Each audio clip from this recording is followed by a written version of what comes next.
Hello and happy Friday, and thanks for tuning in to RadioFreeRhinecliff.org. And this show in particular, correct me if I'm Norm, I'm your host, Norm. I'm thrilled to be here tonight with Jeff Zacharia, or I would be if he actually showed up. He's not here. He's late. First time ever in the history of this program. But I'm guessing maybe not the first time ever in the history of this station. But I am here with Patricia Wind, who kindly loans this space for Radio Free Rhinecliff. Of Patricia, of the fabulous Epicurean and numerous other operations, and Matt and Jen, who's the brainchild of this fabulous thing. Backroom thing. Can you guys say hi? Hello. Hi. You must have had this before. I mean, well, how many live programs do you do?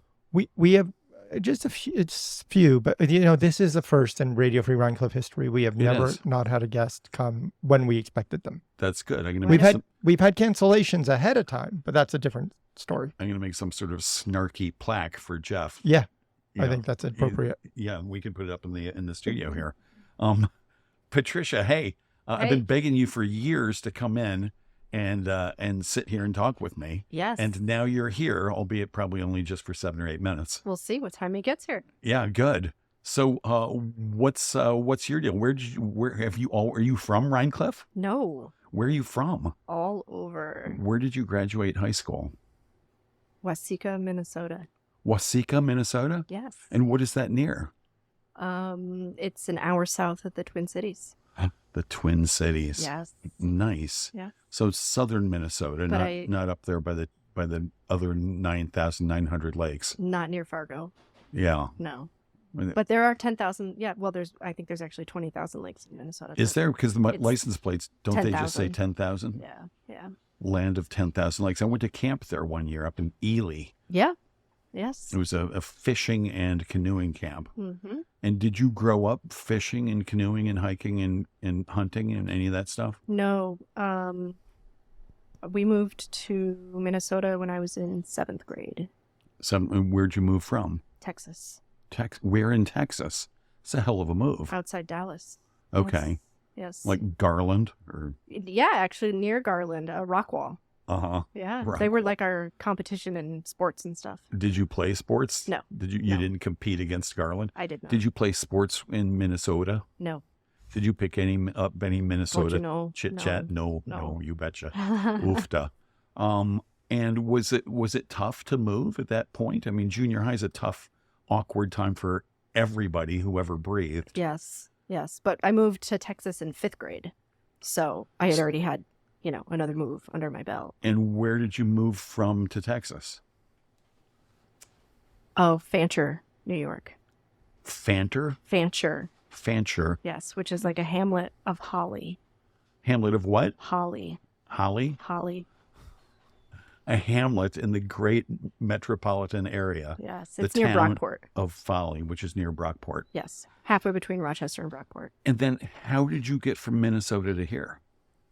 By way of Wisconsin, Alaska, California, Hawaii, Arkansas. Wisconsin after Minnesota. Maybe not in that order. So was Wisconsin the next one? Yes. Well, that's why I went to college. I was going to guess. University of? Wisconsin. In Madison? No, I didn't go to Madison. I went to UW Eau Claire. Eau Claire. Yes. And how did you find the people there at Eau Claire? Well, I think Midwesterners are the best people. Or what? The best people. They're pretty good people. I'm from Cincinnati, yeah. Indiana, Illinois, all that stuff. But the people from Wisconsin are just the best of the batch, I've found. Yes. It's like, wait a minute, why are you pretending to be so ridiculously sweet? And then it's like, it's not an act. You really are. That's true in Minnesota, too. Minnesota Nice. Yeah. Right. Minnesota Nice, what is that? Minnesota Nice. Oh, Minnesota Nice. Yeah, that's is a thing. Is that a bumper sticker? No, it's just it's a saying because everybody in Minnesota is nice. Uh-huh. Yeah. And so did you ever think of moving back to that? No, I actually always knew I would come to New York. Did you spend 4 years at Eau Claire?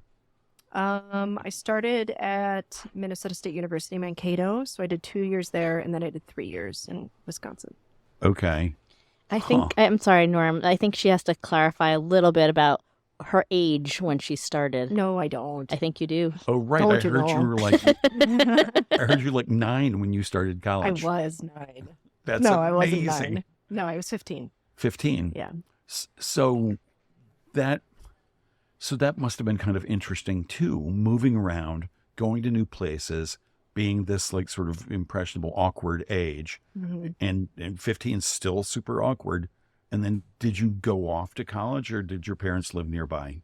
We lived about 45 minutes away. So in the beginning, I didn't have a driver's license. So my mother drove me to and from every day.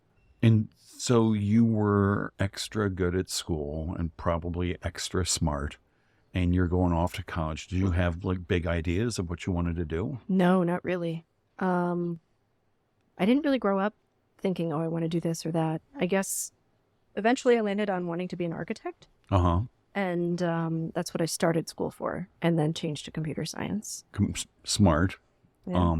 And did the high school kind of kick you out? They're like, well, you I just was a aced rebel. calculus and all this stuff, and we can't help you anymore. No, so in Minnesota, they have a program that if you score well enough on your ACTs and SATs and you have a certain GPA, you can apply to the state for this program. They give, I don't know, so many out a year post-secondary enrollment options so that you can skip your, usually only seniors do it, but I did it my junior and senior year, and go to a state school instead. So Okay. you don't attend high school at all. You attend college as a normal student, and you earn the remainder of your high school credits, and you technically graduate with your high school class, even though you haven't set foot in a high school So for 2 years. Yeah. So did you do that? Did you go back and graduate with your class? I did walk for my graduation. Uh-huh. It was weird because I didn't have a lot of relationships there. I wasn't involved in the sports or, any of the activities. I did maintain my membership in the marching band for those 2 years. God bless you. Yes. So you yes. practiced with them. You practiced the formations. And, Yes. And what did you play in the band? So I played the flute, and then I was in the color guard, and I spun the rifle. In the color guard. Yes. Love that. I played trumpet in the marching band. Oh, you look like a trumpet player. So good. Mm-hmm. Yeah, my kids are like, oh my God, you're such a nerd. I'm like, oh, I've got more nerd than that, kids. If I was going to do another instrument, it'd probably be the trumpet.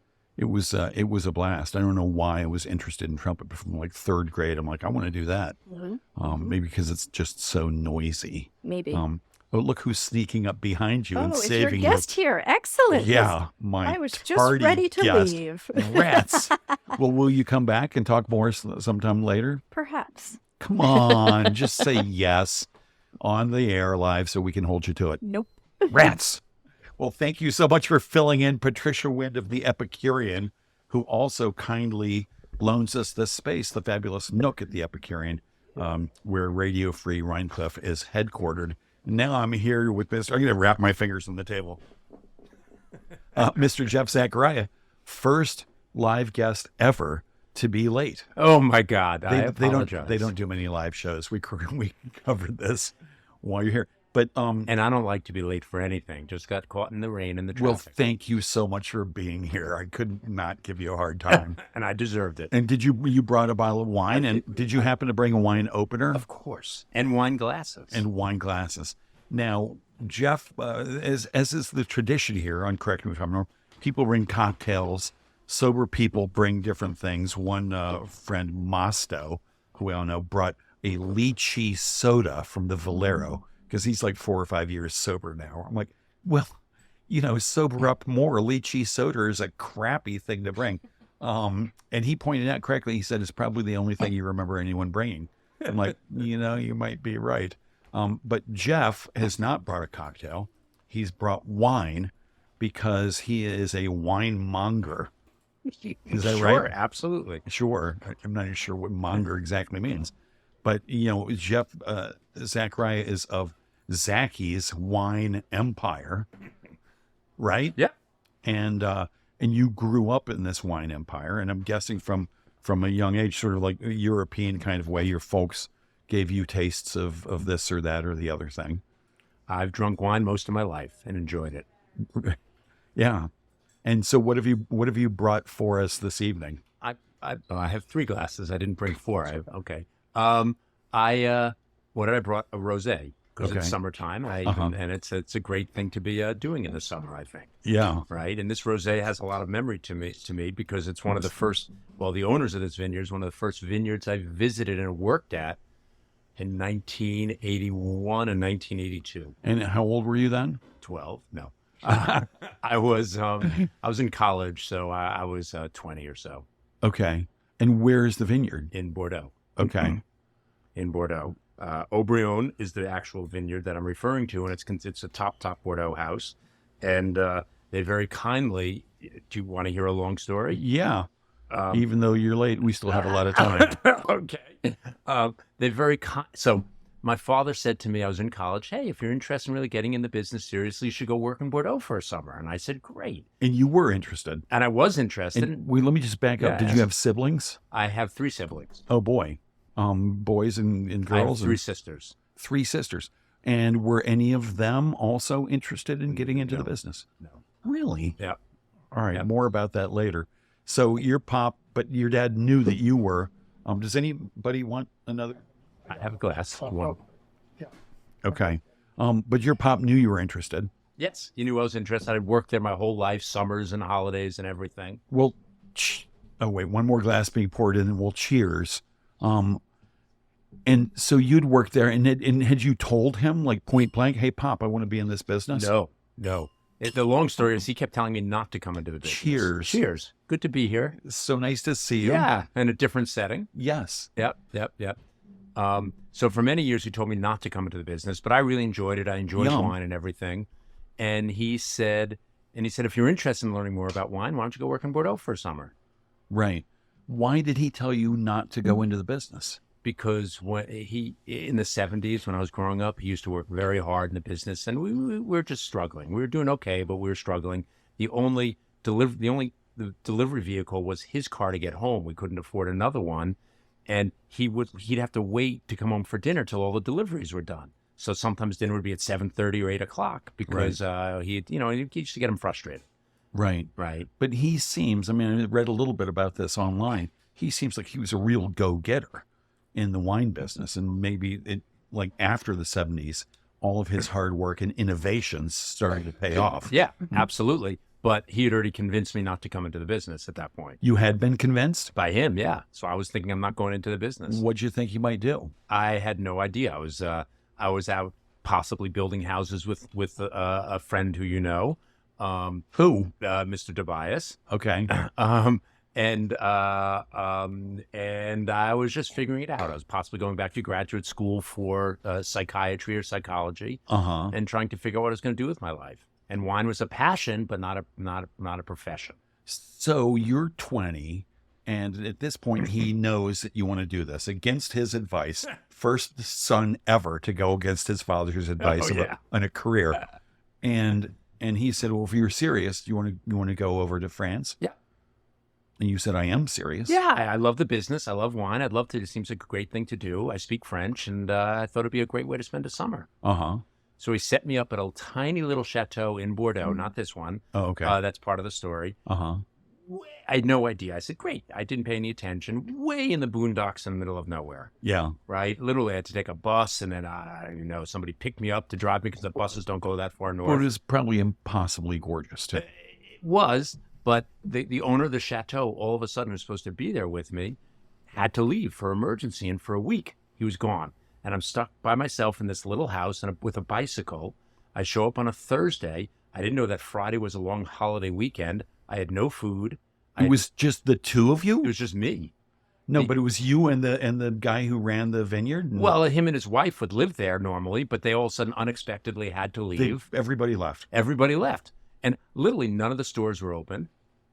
I finally, after because they left me with a little food, but not much. Finally, on Saturday, I just knocked on a random neighbor's door to borrow some food. It's starting to sound like Withnail and I. Did you ever see that movie? No. These guys begging for food. That's what I was doing. Huh. So 2 weeks later, you spoke French. Sorry, I spoke French enough to communicate and do all this stuff. Yes, and explain. Femme. Yeah, exactly. S'il vous plaît, monsieur. Yeah. And they were very kind. They gave me some eggs and stuff, so I didn't starve to death at that. But 2 weeks later, he still wasn't back.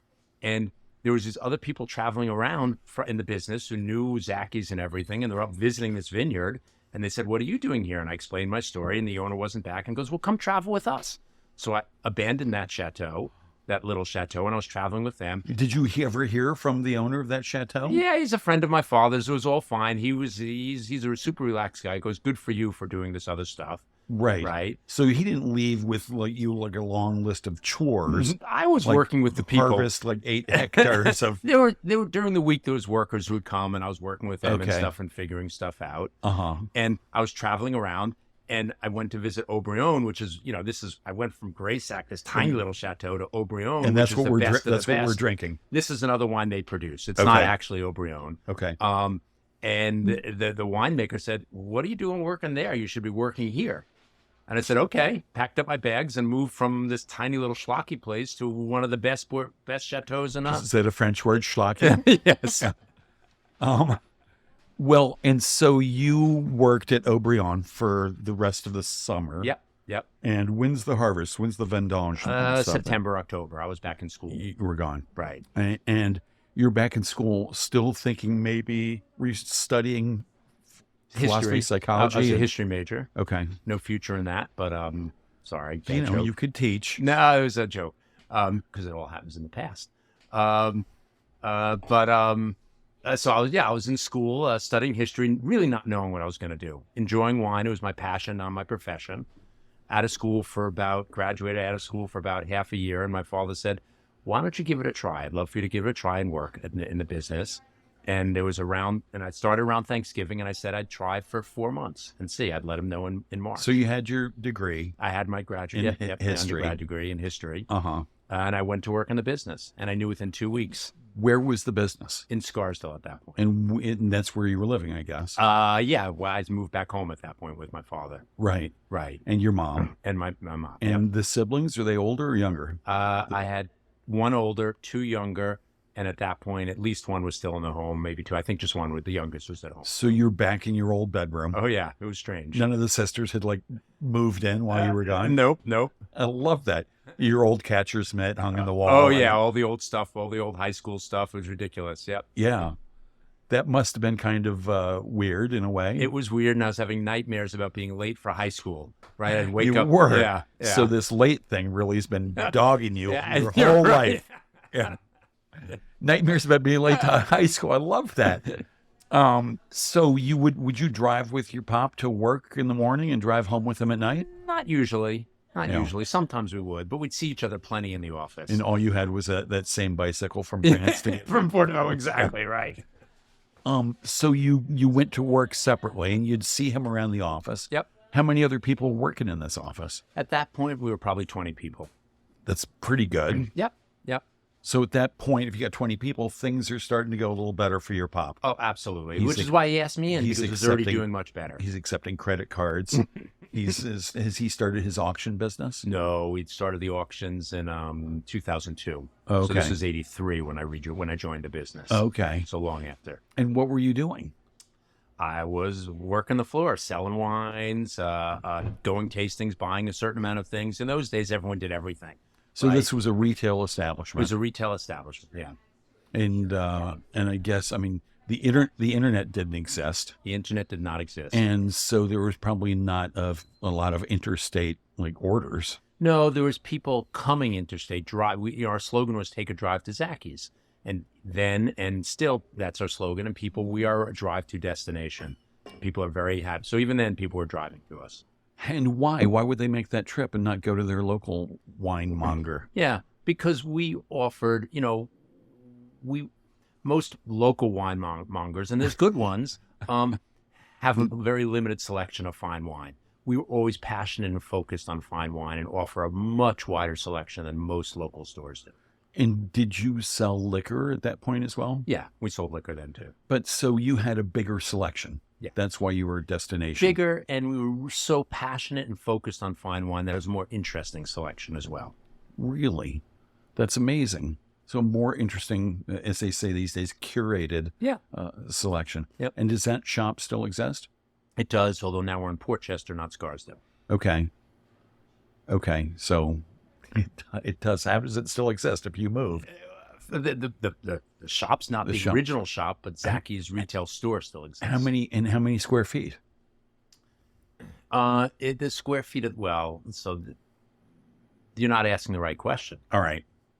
I'll tell you the square Tell me feet the of the question store. I should ask. Because the stores, the company's much bigger than just the store, right? We have a huge warehouse, Right. Which is why we moved to Portchester originally. We had in White Plains a 40,000 square foot warehouse, and we moved to Portchester where we have a 70,000 square foot warehouse. Okay. Because now we do a lot more shipping and a lot more business. You still working out of that 70,000 square feet? Yeah, we have our offices there and the stores there, and the square footage of the store is probably about 3,000 square feet.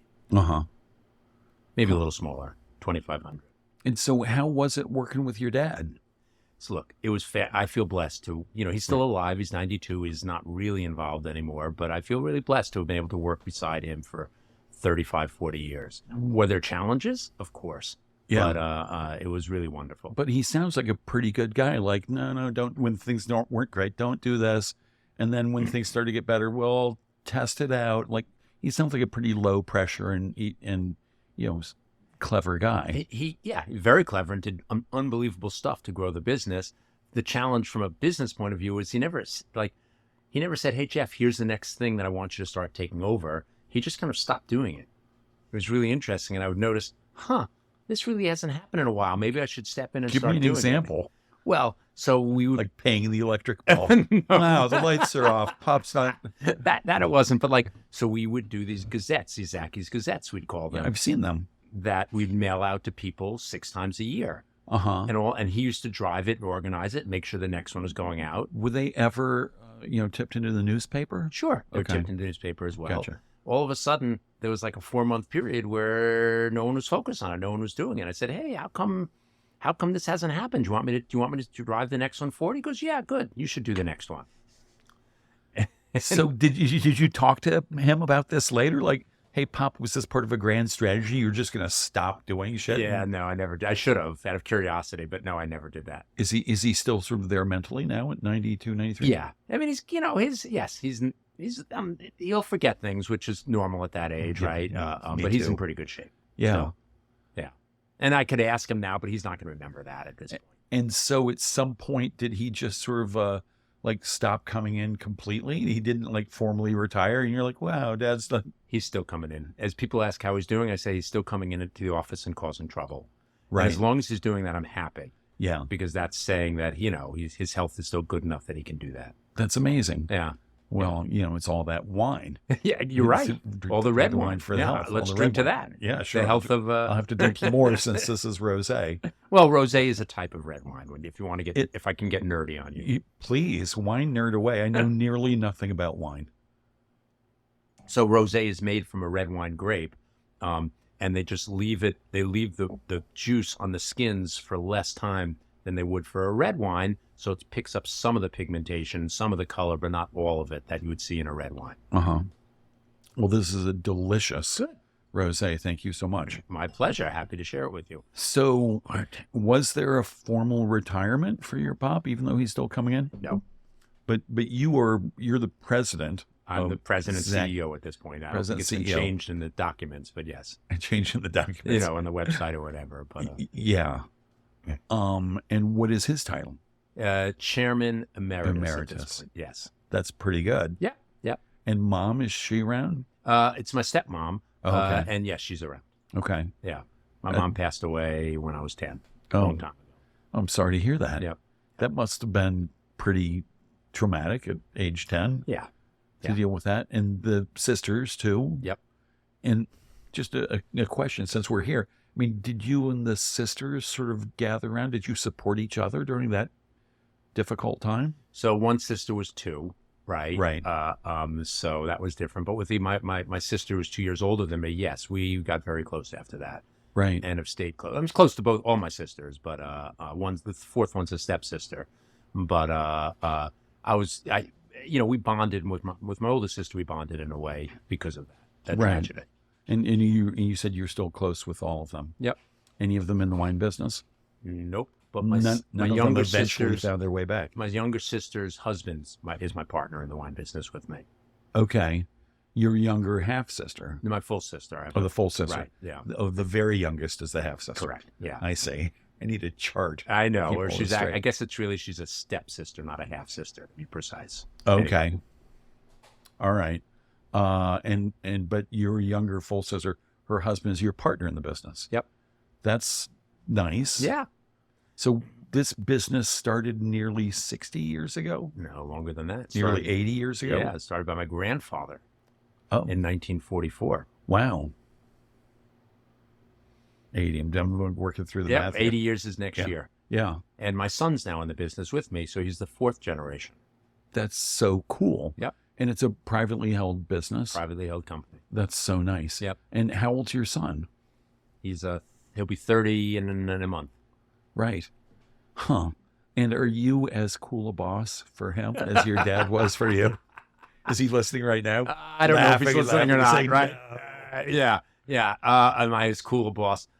I'm a different boss. I'm a more structured boss. I'm a more, we're going to plan this out, his training, what he's going to do, his responsibilities. We're going to do it in a more clear, organized fashion than my father did it with me.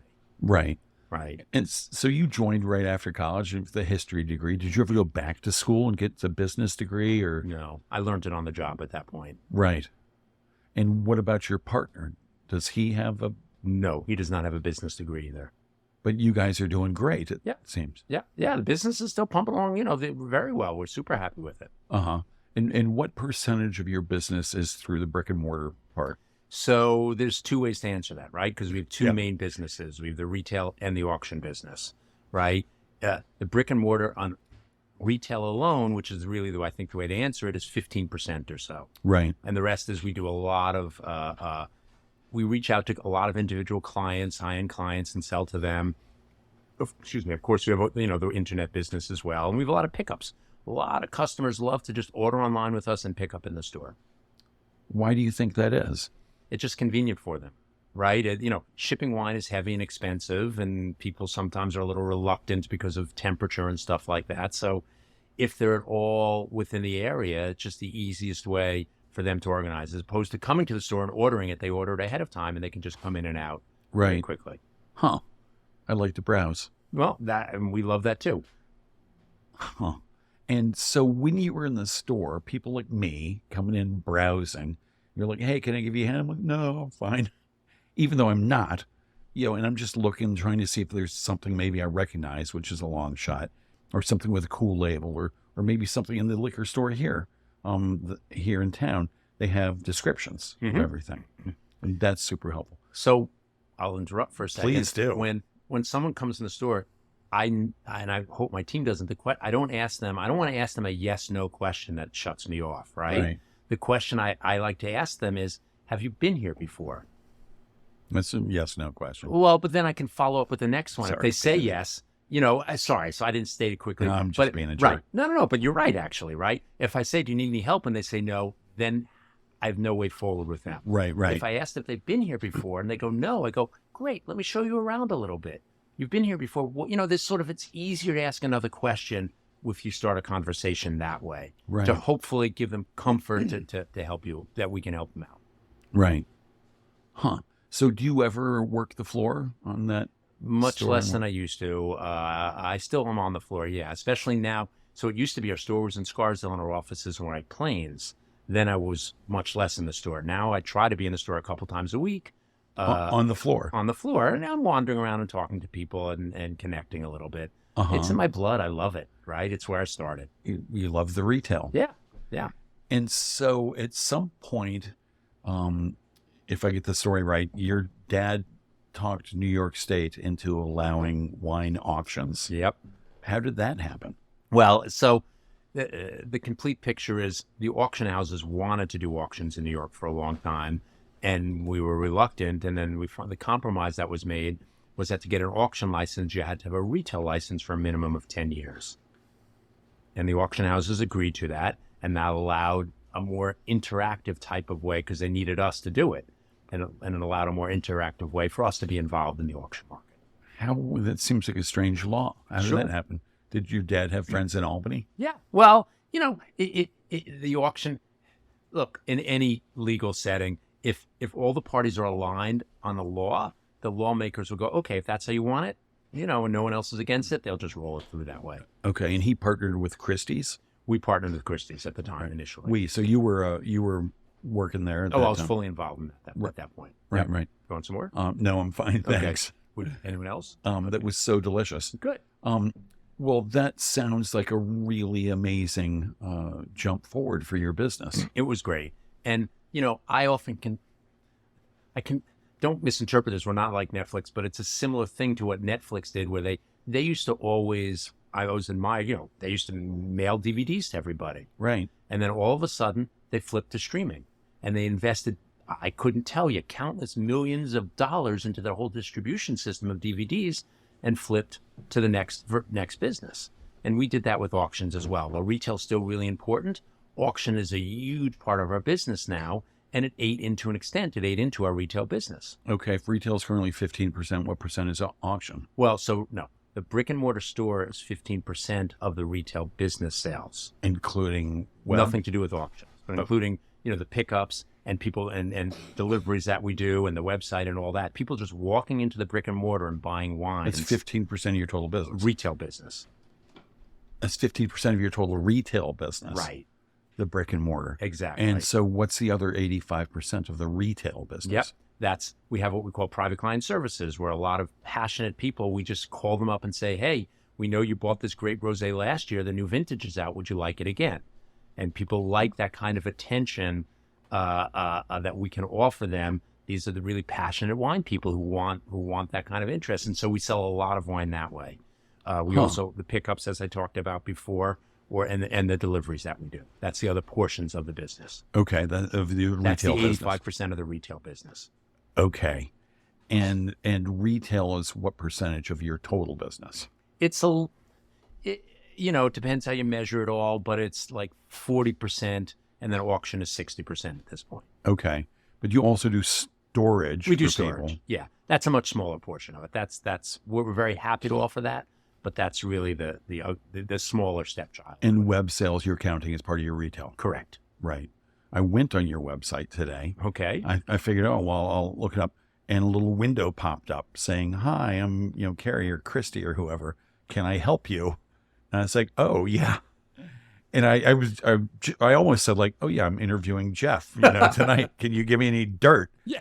But so I asked You should her, have gone to chat, should have gone to the AI stuff and done it that way. was there an option to do that? Not on the website, but chat GDP and stuff, you can do all that When I stuff. spoke to this person Even better. who seemed like a real person, and it seemed like she was working for your company, not a company that fielded these Right, kinds we of don't do that. inquiries. And she had a lot of wine knowledge and was super friendly. And I guess I just want to commend you on that, because Thank it you. doesn't always go down like that. Thank you. That's great. Yeah. We try. That's what we're about. We want passionate people about wine to be able to come to our site and get a similar experience as if they came into the store. Right. But the people answering a question on the website don't always have much information on what the product is. Right. And it was impressive. Oh, good. Thank And you. she just rolled with it. And I said, what's your most expensive bottle of wine? And she said there was like an $11,000 bottle of wine. Yeah, sounds right. And then I said, well, what are the 100-point bottles of wine? And she sent me a couple of those. And I asked, what is the least expensive bottle of wine? Oh, you ran her through the ringer, huh? Yeah, and she had the answer for every one and Great. sent me links. It wasn't just an answer; it was a link to that bottle of wine. Good. And Good. That's great. I sort of hope that you would bring this $6,500 bottle of a 1990 Petrus. Did I pronounce that right? Petrus. Petrus. Yeah. Petrus. Yeah. And have you had that bottle? I've had, 1990. Yes. And that's a Bordeaux, right? That's a Bordeaux as well. And so, everybody gave that like 100. Yep.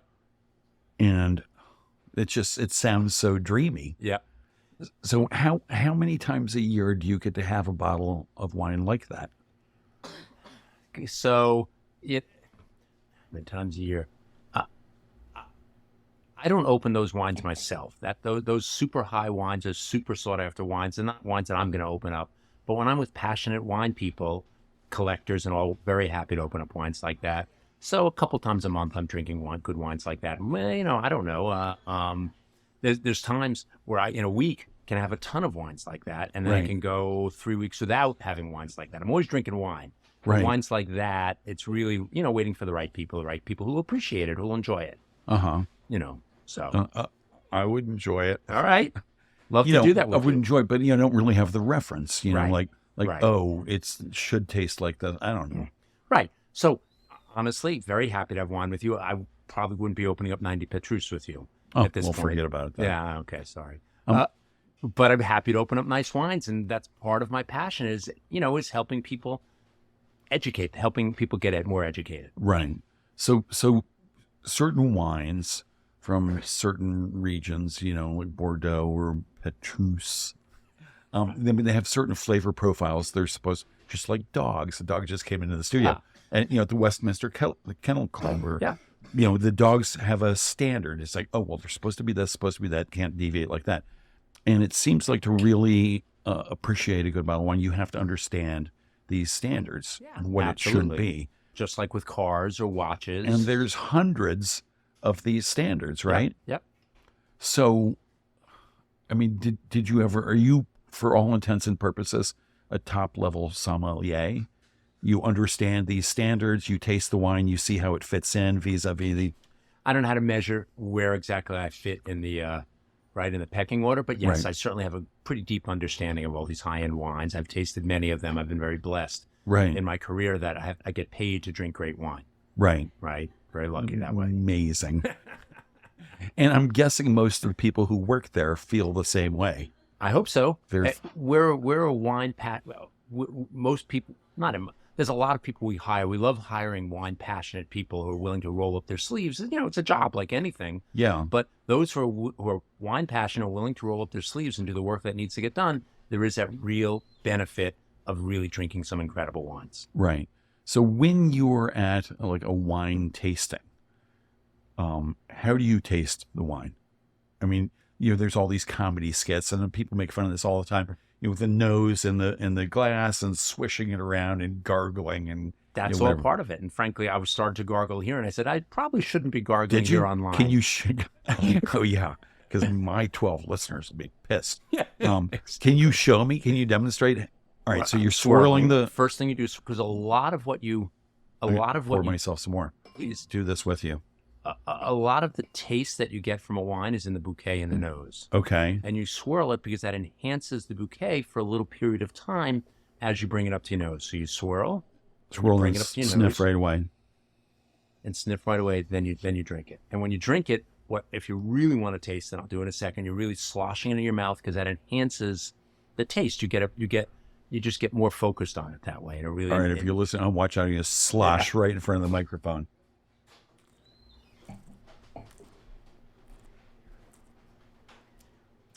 And then if I'm doing a professional tasting, I'll often spit it out. Okay.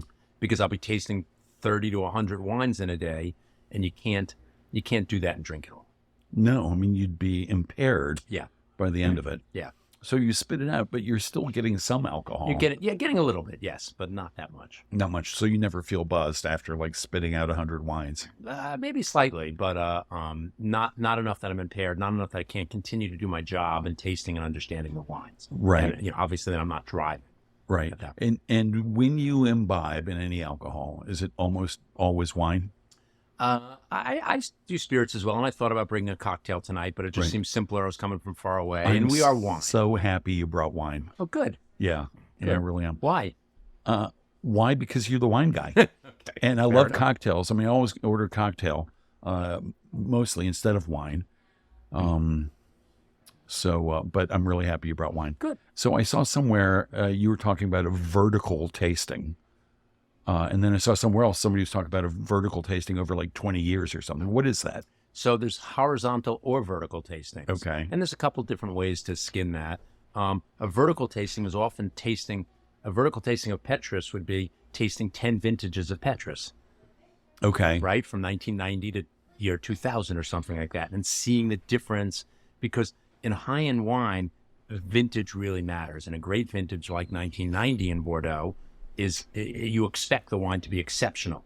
91 was okay. 92 was even worse, right? Different vintage. 94, 95 was fantastic, for instance. Right.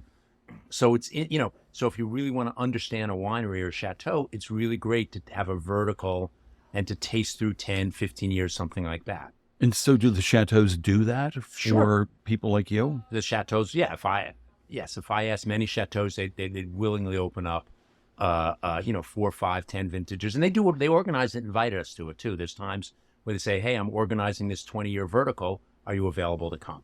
That sounds amazingly fun. It is. That's part of the passion and the pleasure of the job, for sure. Right. Right. Then the horizontal would be tasting 20 different 1990 Bordeaux's. Right. Right. That would be the horizontal, the way to do it that way. Right. But I mean, Bordeaux, it's a big region, lots of different ways of making wine. Absolutely. Lots of different formulations. Yep. Or you can do 20 different wines from within one region of Bordeaux, right? There's 7 main regions in Bordeaux. Uh-huh. So, you can do horizontals. You can skin this cat many different ways, which is part of the fun of it. And what are some of your favorite Bordeaux's? Well, Aubryon, because of the great memories along it, right? Okay. But there's, people ask me what's some of your favorites. Yeah, not thank your favorite. you. Yeah. So Aubryon is certainly one. Petrus is a fantastic one. Uh-huh. Lafitte makes one. There's many, many great wines. It's hard to... I have strong memories from Ducru Beaucaillou, another great chateau. I've known the family for many years. Lynch-Bage is another one. But the list goes on and on, right? I'm a little agnostic. I drink so many great wines that there's... Also, it's probably good for business to not say my very favorite one is this. Right, exactly. I definitely do not. Yeah. Interesting. And when you drink wine, do you really drink like more rosé in the summertime? And Yeah, I love rosés in the summer. And whites? I'm more of a red wine person than white wine. I like white wines a lot, but my natural inclination is to drink reds. Even with the fish, I go for a lighter red that I can cool down a little bit. It is just my inclination. And so did your kids grow up having wine from a young age? Yep, they did. And they say, I read somewhere or heard that, the French were famous for their wine, would sort of water down the wine and the kids would drink it with dinner with everybody else.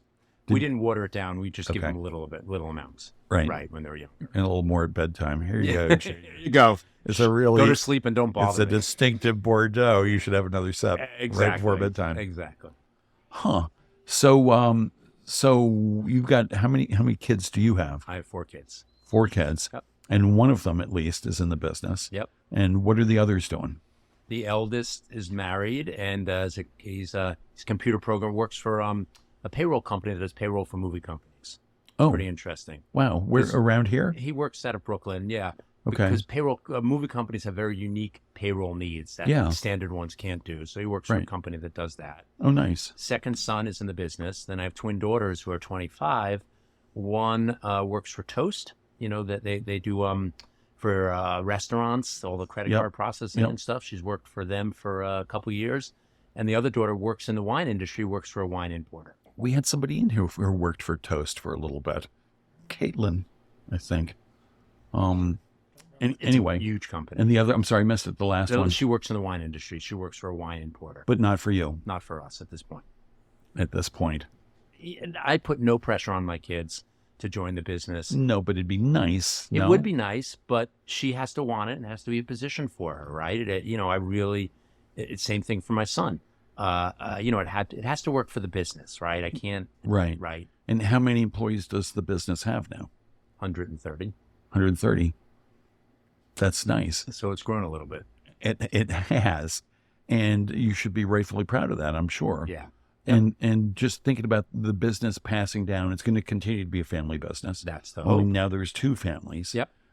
Does your sister and her husband, your partner, do they have children? They have 2 children who at this point they're still in college, or one just graduated.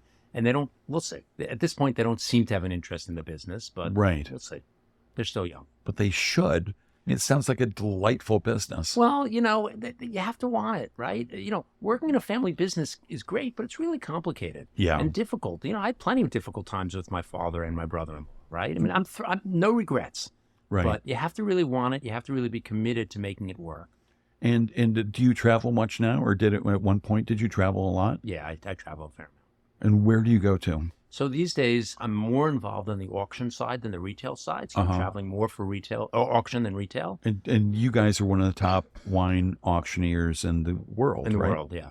And we're one of the largest wine retail companies. But not just one. I think the top auction. Yes, well, some years we're the top, some years we're not. It depends. Right. But, you know, That's amazing. Yeah, we're pretty proud of that. Yeah. So I travel a lot to Hong Kong for auctions because we do wine auctions in Hong Kong. Travel a lot in Asia. I've traveled to Europe for the auctions and are you stuff. partners with Christie's again? No. But you were, and then you weren't, and then you were again. And now you're not? No. We were partners with them from 95 to 2001. Okay. We separated from them in 01, and we went on our own in 02 and have been independent. Oh, okay. All right. I must have misread that. So you were there doing what at the auction? Well, I'm an auctioneer. I'm one of the auctioneers. Oh, you are? Yep. So did you do training for that? Yeah. All right, come on, give us a little auctioneer. We're at stuff. $10,000 in this lot. We're in this lot of 90 Petrus. We're at $10,000. What a great wine this is. You guys are missing it. It's a value at $10,000. We're at looking for 11,000. My gentleman on the left, 11,000. We're at 11,000. Now looking for 12,000 on my right. It's on the internet for 13. 13 against you both. 14. The ladies bid at 14,000. Any advance? Any interest over 14,000? Last call. Final warning at $14,000. Sold for $14,000. Jen Hammoud, congratulations. I hope you'll let me taste it. Wow. So do you enjoy that? I love it. It's kind of an acting gig. Oh, it's totally an acting gig. You're entertaining. You're totally entertaining people up there. You know, you want to keep them interested and focused on you and looking at you. It's all about looking at me. So Right. it's a lot of fun. Well, We've had acting coaches come and help us. right. You know, help train us to be better auctioneers. I'm just delighted you did that for us. Thank you so much. And so did your dad do that? No. No.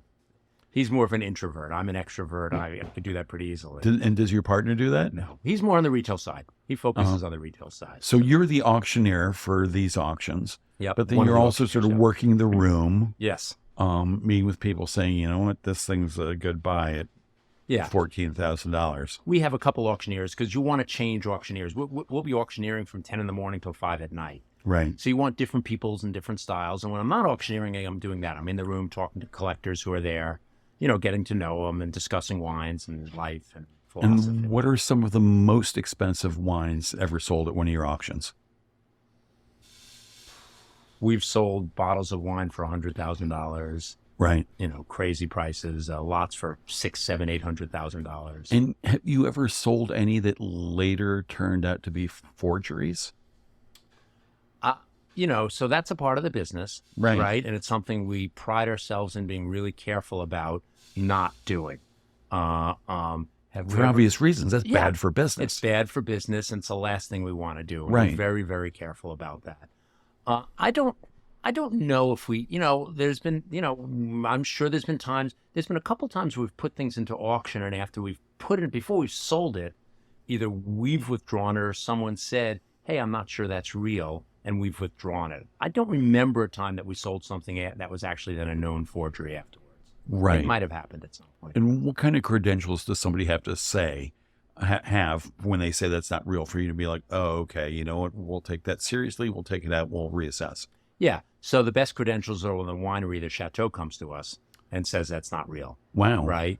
But there's collectors who know a lot, and there's other people in the industry who are passionate and know a lot. We once had a champagne house tell us that something wasn't real that we were selling. And we said, look, you're the expert. We really think this is real. Can we send you a bottle back for you to inspect it? Right. Right. And we sent it back, and they said, no, we're wrong. This is real. Oh, wow. So, Well, it's a good way to solve it. yeah, for sure. Now- We said if you're telling us it's not real, we're going to withdraw it. Right. We have no issue here. Right.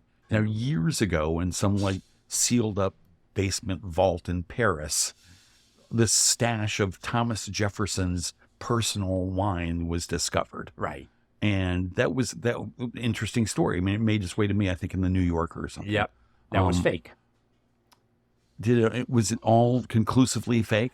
Well, Thomas Jefferson was a real serious collector. Right. Right. Spending, I read, like $100,000 a year. Or the equivalent. The equivalent, yeah. Right. On wine, right? Yeah. He was a very serious collector. There was this fraudster who, it's quite interesting, would engraved on the bottles THJ and claimed it was from Thomas Jefferson, Right. right?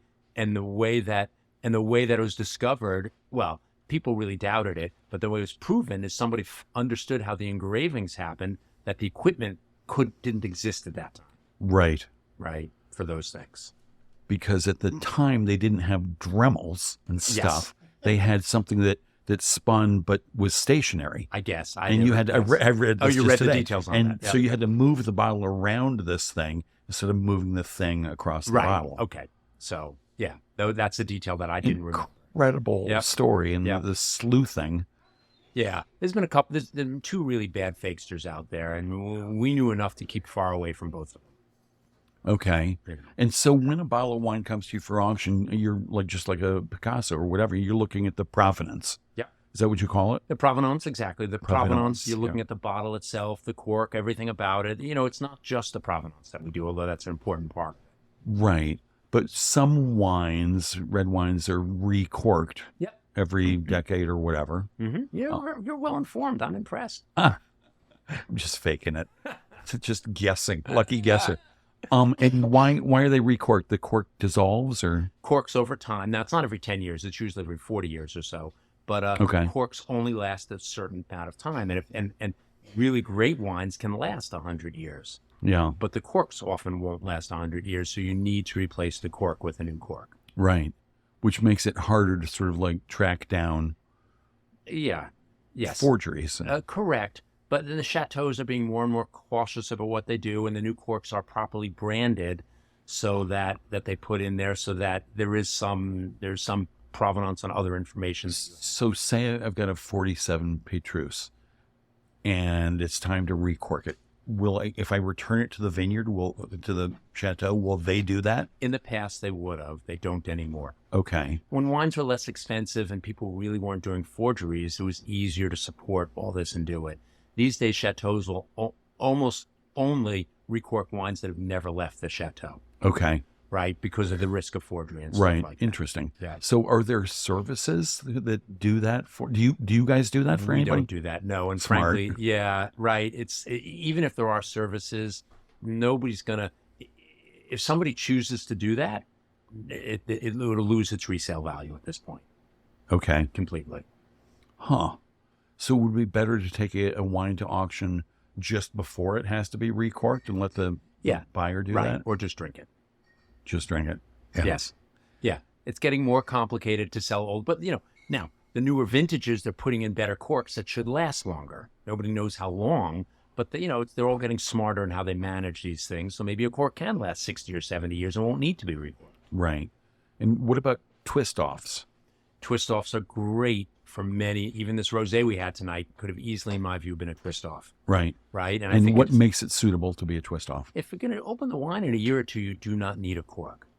Right? A cork is really good because it lets out a real tiny amount of air and allows the wine to age and mature. That's what happens with a fine wine. It will slowly age and change, and you need a tiny amount of air coming in to allow that to happen. Coming in. But Yeah. if there's air coming in and going out, is there not also evaporation? Yeah. Yeah, and there will be a small amount of evaporation, but it should be a tiny, tiny amount. Okay. Right? And a rosé like this, you're drinking in a year or two, there's no further aging that's expected normally. You don't need a cork. Right. But it's a tradition, and people are reluctant to change that tradition, to move away from that Right. tradition. Huh. All right. Good. Any questions for me? And I'm happy to ask you questions. No, I'm kidding. I'm stalling for time as I come up with my next question. I wanted to ask, where did the name, I know your name is Zacharia, but Zachys was that a nickname for your grandpa or dad or? My grandfather came over from Eastern Europe in World War I. His first name was Zacharia, and his last name was basically, they viewed it as nearly unpronounceable in this country. Right. And at Ellis Island, they changed his name to Zacharia. Zachys, Zacharia. Zacharia. Right. Okay. No S. Gotcha. And when my grandfather started the store, it was called 12 East Parkway Liquor House because he only sold liquor. And my father changed the name to Zachys. With an apostrophe? Well, it used to have an apostrophe, and we eventually removed it. Actually. When did that happen? before I came in the business, probably in the late 70s. Okay. We just thought it was better just saying the word Zachys. And then the internet comes along, and Yep. it's like, wow, great. Even better, We're right? gonna have Because a you can't have SK. that, right? Yeah. Can't have an apostrophe in your URL. And do you remember what Grandpa's original surname was? Do you know? Yeah, it was Zlocheva. Schlocheva. Right.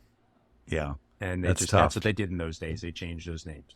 Zacharia. Yeah. That's great. Yep. And people call you Zach, That's been my nickname for many years. except for this one guy I know who calls you Pockets. Yeah, well, that's, what's his name? Ma- He who must not be named. Exactly. Yeah, Lest he appears out of nowhere. Exactly. Though we are supposed to play tennis tomorrow with I'm him. looking, if the rain holds off, I'm looking forward And to it. you were a wonderful tennis player. Well, that's very kind. How did that happen? You grew up in the suburban sort of area. Did you grow up playing tennis? A little bit, not a lot. I No. grew up doing other sports. Such as? You want to guess or you want me to tell you? Let's see. Curling's out. I'm guessing it was not figure skating, luge, bobsledding, Nope. or equestrian. Nope. Much more. Baseball. I'm Nope. going with baseball. Much more harder to guess. Not a standard. Harder to guess. Let's see. Lacrosse. Nope. Frisbee. Yes. You grew up. Was there a frisbee team? There was an ultimate frisbee team in my high school. Do you still play that? I don't play too much ultimate these days, but I play a lot of frisbee still. Yeah. With Tobias. Oh, really? With Dave. We're still playing all the time. Well, so what? And do if you come to my property, we'll play some frisbee golf together. 'cause I have a- frisbee golf. That Yeah. sounds great. Yeah. Well, invite me to your property I'd for a love to. vertical wine tasting of Petrus, Hey, and well, then we'll go play some frisbee golf. yeah. Huh. So you have a couple of actual frisbee golf holes on your property? Doesn't everyone? I think most people. I would. I can't imagine who I wouldn't. can't imagine not. Yeah, exactly. Given that, and your wife is an artist. Yeah. And tell me a little bit about her art. Her art is really interesting. She bought a typewriter about 2-3 years ago and a real old traditional typewriter and fell in love with it, and does art with typewriters. Puts paper in, doesn't do words, but uses the keys to create art on paper. So she's got a ribbon. Yep. That's soaked in some kind of ink. And 30 typewriters, all different types of typewriters. Really? That's amazing. A Hebrew typewriter, an Arabic typewriter, a Oh Turkish my typewriter. goodness! I want to see this typewriter collection. Yeah. And so is she a typewriter repair person as well? No, that she's not. She lets other people. Where is the last typewriter repair person in the world? There's one in New York City that she goes to. They're beautiful machines. They're great machines, and there's crazy collectors who have hundreds of typewriters. Yeah. Yeah. Oh, that's great. And so is she still procuring typewriters? Oh, yeah. Or She's insatiable that way. I want to come see that. To Yeah. heck with frisbee golf. Well, we have some up in the weekend home up here. Most of the typewriters are in our home in Scarsdale, but there are some up here as well. right. And how much time do you spend up here? 3 to 4 weekends a month, and then time during the week is when we can, especially over the summer. Excuse me, I'm coughing. Do you play golf, tennis down in? I do. Yep. Yeah, and when I can in Scarsdale. It's become Right. these days it's become my passion. Right. Right. And do the kids play tennis or Not toss really. the frisbee? No, they play frisbee. And did you play frisbee in college? I became the captain of the ultimate frisbee team my senior year. I love that. That's so impressive. Well, hey, we are out of time. I get the message. I don't know how you got it. I never get any messages. But thanks for being here, Jeff Zacharia, Zach Pockets. Just fascinating, really fascinating. I could ask you another hour's worth of questions. Anyway, everybody, thanks for tuning in. Have a fabulous evening and a wonderful weekend. And thanks again, Jeff. Thank you for inviting me. I really appreciate it. Good night. Good night.